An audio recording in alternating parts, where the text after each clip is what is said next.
शेख हसीना की सरकार का तख्तापलट होने के बाद बांग्लादेश में जो कुछ भी हो रहा है उससे पूरी दुनिया वाकिफ है।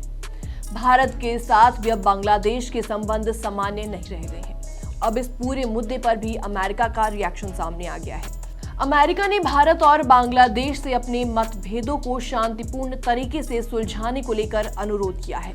नमस्कार, मैं हूं आपके साथ प्रेरणा कौशिक और आप देख रहे हैं एनबीटी इंटरनेशनल।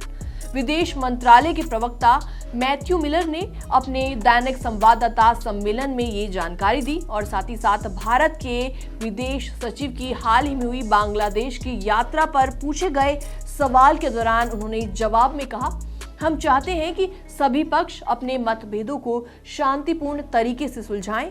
आपको बता दें, इससे पहले विदेश सचिव विक्रम मिस्री ने सोमवार को बांग्लादेश की यात्रा की थी और बांग्लादेश में अल्पसंख्यकों की सुरक्षा पर भारत की चिंताओं से उसे अवगत कराया था। मिस्री ने अपनी यात्रा के लास्ट में ढाका में संवाददाता से कहा था, मैं बांग्लादेश की अंतरिम सरकार के साथ मिलकर काम करने की भारत की इच्छा को उजागर करता हूं।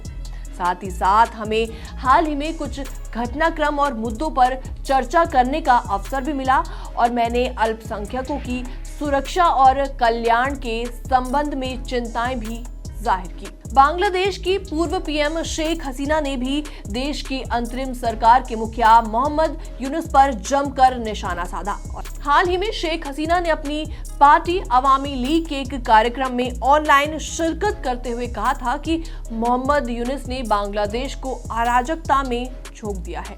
उन्होंने कहा कि यूनुस की वजह से बांग्लादेश में सामूहिक और हिंदुओं को निशाना बनाया जा रहा है और उन्होंने बोला कि यूनुस इन सब के मास्टरमाइंड है। शेख हसीना ने यह भी कहा था कि बांग्लादेश में 5 अगस्त के बाद से अल्पसंख्यक हिंदुओं, ईसाइयों और बौद्ध धर्म के अनुयायियों के पूजा स्थल पर हमले बढ़ गए हैं। हम इसकी निंदा करते हैं और नए शासन में जमात और आतंकवादियों को खुली छूट मिल गई है। उन्होंने कहा था कि यूनुस ने सुनियोजित योजना के तहत सामूहिक। फिलहाल इस पूरी खबर पर आपका क्या रिएक्शन है, आप भी हमें जल्दी से कमेंट सेक्शन में कमेंट करके जरूर बताएं। बाकी वर्ल्ड से जुड़ी छोटी और बड़ी खबरें देखने के लिए जरूर सब्सक्राइब करें एनबीटी इंटरनेशनल।